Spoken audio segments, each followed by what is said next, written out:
গছতে বগি বিল ছাকৈ বাং মই বাহে লল বগি বিল ছাকৈ বাং ঔৰে গছতে বগি বিল ছাকৈ বাং মই বাহে লল বগি বিল ছাকৈ বাং পকাই পাৰি দিয়া খাঙে বগি বিল ছাকৈ বাং ঘৰত আৰু সুধি চাং যাব দিলে বিহু লৈ যাং এতুলা শুনেৰে বগি বিল ছাকৈ বাং মাদুলি গঢ়াই দে বগি বিল ছাকৈ বাং এতুলা শুনেৰে বগি বিল ছাকৈ বাং মাদুলি গঢ়াই দে বগি বিল ছাকৈ বাং বিহু মাৰিবলৈ যাঙে বগি বিল ছাকৈ বাং ঘৰত আৰু সুধি চাং যাব দিলে বিহু লৈ যাং উজনিয়াৰ সোণামণি মৰমৰে এছা নেকি উজনিয়াৰ সোণামণি মৰমৰে এছা নেকি নাই কোনো ভেদা ভেদ আমাৰে হৈ মনৰ মাজতে চেনেহৰে বিহুতি জাতিটোৰে চিনাকি চেনেহৰে বিহুতি জাতিটোৰে চিনাকি একতাৰ দোলেৰে বান্ধি ৰাখিছে যুগে যুগে আমি অসমীয়া নহয় যে দুখীয়া আমি অসমীয়া বিহুতে বলিয়া একতা আমাৰে ভেটি জাতি জনজাতি সকলোকে সাঙুৰি জাতি জনজাতি সকলোকে সাঙুৰি আমাৰে অসমীয়া জাতি অহা ফেব্ৰুৱাৰী মাহৰ 7-8-9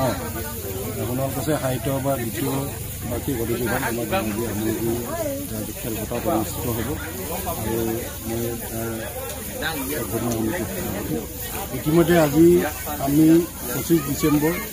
বৰদিনত আমি আমাৰ লাইকটা অধিৱেশনৰ লাইকটা আজি স্থাপন কৰিলোঁ তো আজিৰ পৰা আমাৰ পূৰ্ণ গতিত আমাৰ অধিৱেশনৰ কাম কাৰ্য চলিব সমগ্ৰ ধেমাজি জিলাৰ বিভিন্ন জাতি জনগোষ্ঠী বিভিন্ন জাতীয় অনুষ্ঠান প্ৰতিষ্ঠান সংগঠন আমাৰ সহযোগিতা আগবঢ়াইছে আৰু প্ৰত্যেকখন সোণোৱাল কছাৰী গাঁৱৰ ধেমাজি জিলাৰ প্ৰতিখন সোণোৱাল কছাৰী গাঁৱৰ ইয়াত সহযোগিতা কৰিব কৰা হৈছে আৰু বিশেষকৈ অসমৰ মাননীয় মুখ্যমন্ত্ৰী আমাৰ এই অধিৱেশনত অহাৰ কথা কৈছে আজকালৰ প্ৰস্তুতি আমাৰ সোণোৱাল কছাৰী জাতীয় শক্তি আৰু জাতীয় যি সংস্কৃতি আমি প্ৰদৰ্শন কৰিবলৈ আমাৰ জাতীয় শক্তি প্ৰতিফলন কৰিবলৈ তাৰ কাৰণে বিভিন্ন ধৰণৰ কাৰ্যসূচীবিলাক থাকিব এক্সিবিশ্যন থাকিব বা ফুড ফেষ্টিভেল থাকিব বুক ফেয়াৰ থাকিব এইখিনি থকাৰ উপৰি আমি বিভিন্ন ধৰণৰ কৰ্মশালাৰ যোগেৰে এই জনগোষ্ঠীটোৰ যি কৃষ্টি সংস্কৃতি বা যি সাহিত্য ইয়াক মানে আগবঢ়াই নিবৰ কাৰণে আমি বিভিন্ন ধৰণৰ কৰ্মশালাবিলাক ইয়াত অনুষ্ঠিত হ'ব আৰু অসমৰ বিভিন্ন জাতি জনগোষ্ঠী অসম সাহিত্য সভা আদি কৰি বিভিন্ন জাতি জনগোষ্ঠীৰ যিবিলাক সাহিত্য সভা আছে সেই সাহিত্য সভাৰ মুৰব্বীবিলাকে আমি কিমানখন জিলাৰ প্ৰতিনিধি আৰু কিমান প্ৰতিনিধি ইয়াতে বিশেষকৈ অসমৰ 9খন জিলাৰ আমাৰ সাহিত্য সভা তেওঁলোকৰ বিভিন্ন জিলা সমিতি আছে আৰু ইয়াৰ উপৰিও অৰুণাচল প্ৰদেশৰ আমাৰ প্ৰায় তাতে 40খনমান অৰুণাচলৰ গাঁও আছে এই গাঁওসমূহৰ পৰা তাতে সাহিত্য সভাৰ কথা আছে অৰুণাচলৰ পৰা ইয়াত